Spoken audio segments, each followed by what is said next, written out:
Welcome back to the Blue Collar Boxing Podcast. As always, I'm Luke from Biloxi. I just watched a hell of a fight.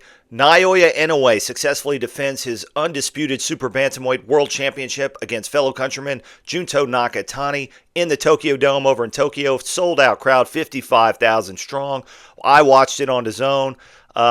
What a fight. Look, official scores were 116 to 112 twice, 115 to 113, unanimous decision for Naoya Inoue. I also had it 116 to 112 for Inoue. Let's get into the fight. So the first 4 rounds were very dominant rounds for Inoue. The power disparity was there. He was landing right hands to the chest and to the body, a couple to the head.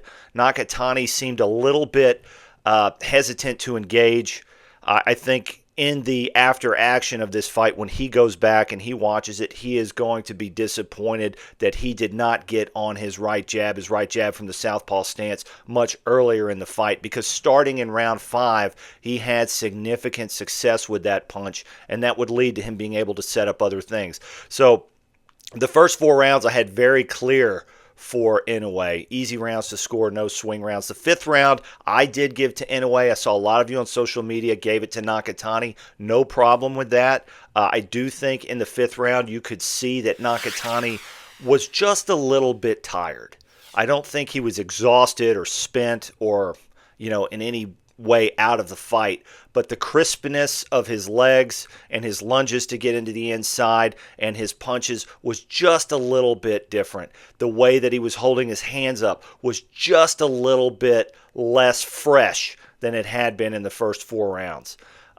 After that, the 6th round I gave to Junto Nakatani. That would be the first round of the fight that I gave him. I thought he was starting to back up Inoue, who, again, looked a little bit tired.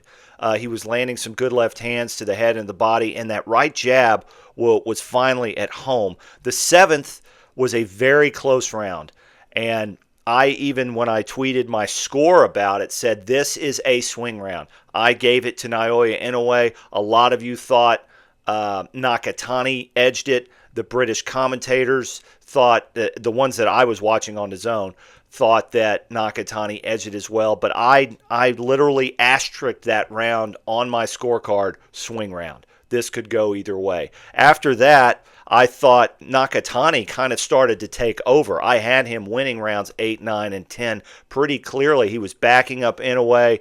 Inoue's legs kind of failed him just ever so slightly, and Nakatani was able to land some combinations to the body and head when Inoue was sort of standing still.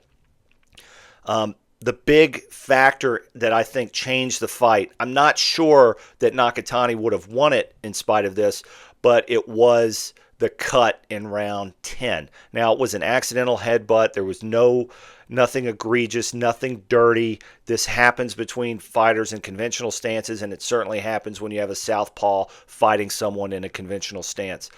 But it did change the fight. I still gave the round to Nakatani. I thought he still was able to win it. But in the 11th, Inoue was able to land a right uppercut that Nakatani could not see, and he reopened the cut, and instantly Nakatani was in total defense mode. And he was that way in rounds 11 and 12. He did better in round 12, but he didn't win it.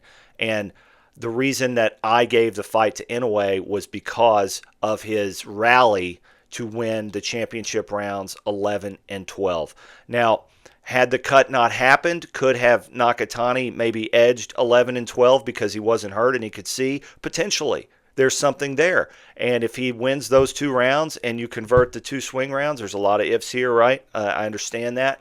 But we have a very close fight. Listen, 116 to 112 means that you flip 2 swing rounds, it's a draw.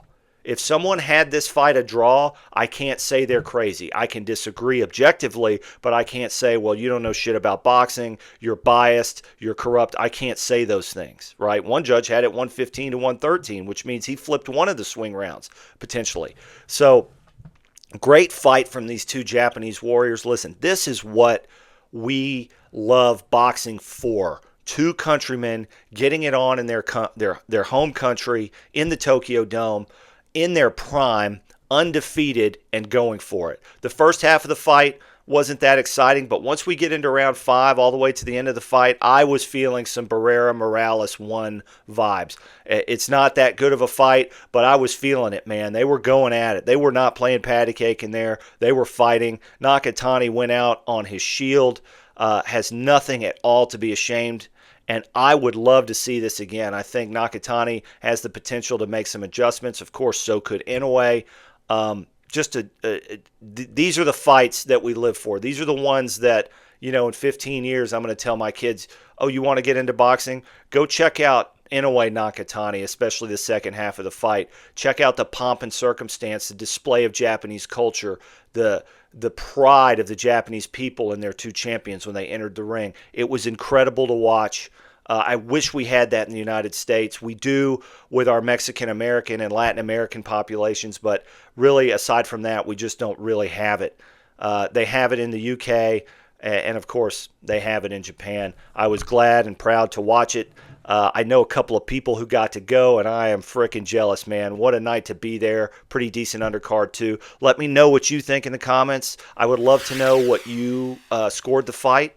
And check out my scorecard on Twitter, at Blue Collar Boxing on X. I will see you on the next one. Thank you for watching.